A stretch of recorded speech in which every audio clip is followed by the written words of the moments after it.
Magandang gabi po. Si kaibigan, magbibigay po si kaibigan po ngayon ang mga lugar na dapat paghanda.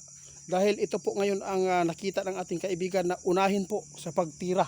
Kung sakali man matulad tayo sa Iran, mga idol, wag po natin hayaan na ang mga kapwa nating Pilipino mapahamak. Kaibigan, salamat po sa inyong mga kabutihan, kaibigan. Diyos ko. Mga idol, ito po ang sinabi ng ating kaibigan. Sa lahat po ng makapanood sa amin, isa na po dito ang teritoryo na pinag-aagawan po ng China at ang ating bansa. Ang karagatan, isa po dito ang lagyan po nila ng maraming pangdigma dyan. Isa na po dito, no? Kung saan pinag-aagawan. Alam po ninyo, ang lugar ngayon na pinakadelikado sa digmaan, mga idol, paalalahanan po kayo ha. Yung taga Luzon, mag-ingat po kayo, kaibigan.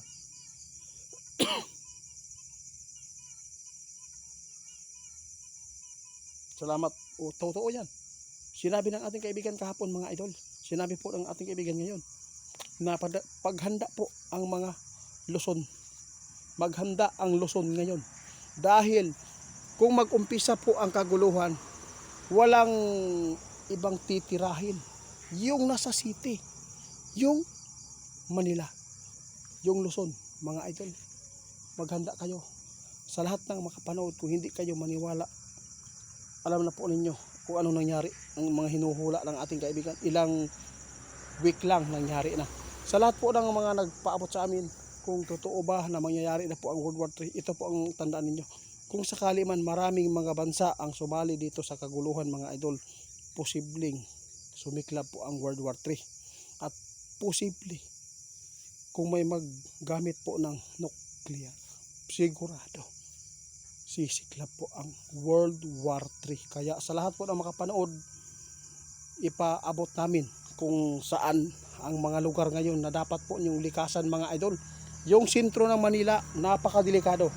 Kung saan ang mga infrastruktura na nakalagay, yun po ang pinakaunang sisirain ng mga kalaban. Kaibigan, gusto kong malaman na ipaabot po ninyo ulit kung saan po dapat magtago ang mga tao kung walang mga bunker, kung saan po dapat ngayon.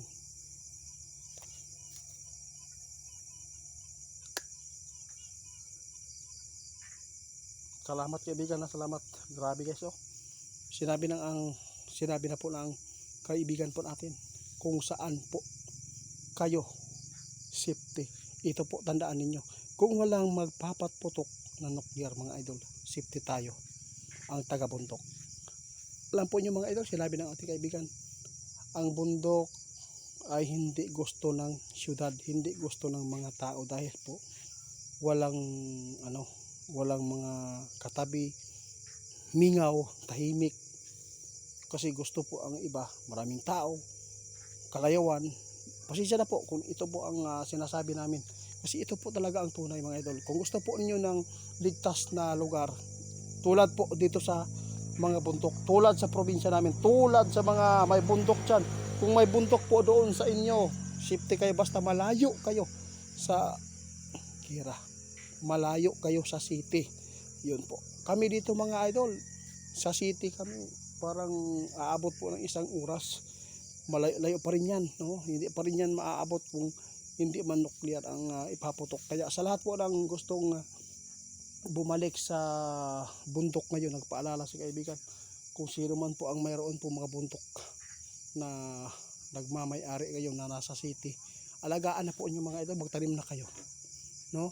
Ang pira ngayon, mga idol, hindi yan makakatulong kung yun po ang digmaan na ang sisiklab.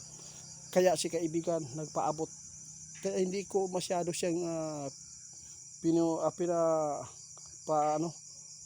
pinapatingog ba, no? Hindi, dahil po alam na po natin ang pinapaabot sa akin ng ating kaibigan.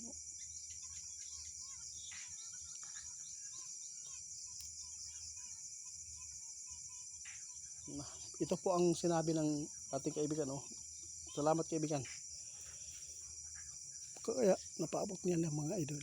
Nakita ni kaibigan ninyo ngayon. Nakita niya ang mahitabo, ang mangyayari. Na grabe po pala ang lakas ng kinatatakutan po ng mga bansang ito, yung mga sinasabing nuclear. Yun po ang pinakadelikado na sandata mga idol. Milyon po ang mawawala, mamamatay.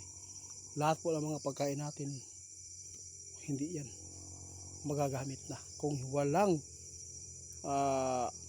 tulad po ng bunker na matibay. Kaya kami nagpapaabot lamang, huwag lang po tayo matakot mga idol, kasi hindi pa naman po sinabi ng ating kaibigan na World War 3 na to. Basta kami ipinapaabot po namin ang ikakabuti natin. Kung sino man po ang mayroon po lupa sa bundok, yun po ang masabi ko sa inyo, alagaan po ninyo at wag natin hayaan na mapahamak tayo sa city, kasi isa po dito ang Manila, ang pinaka delikadong lugar sa digmaan. Ang Davao mga idol, nakita ninyo na po na kung China man po ang atake, parang nakita ng ating kaibigan na ligtas po ang Davao po. Yon po ang totoo, hindi po ito gawa-gawa ng ating kaibigan.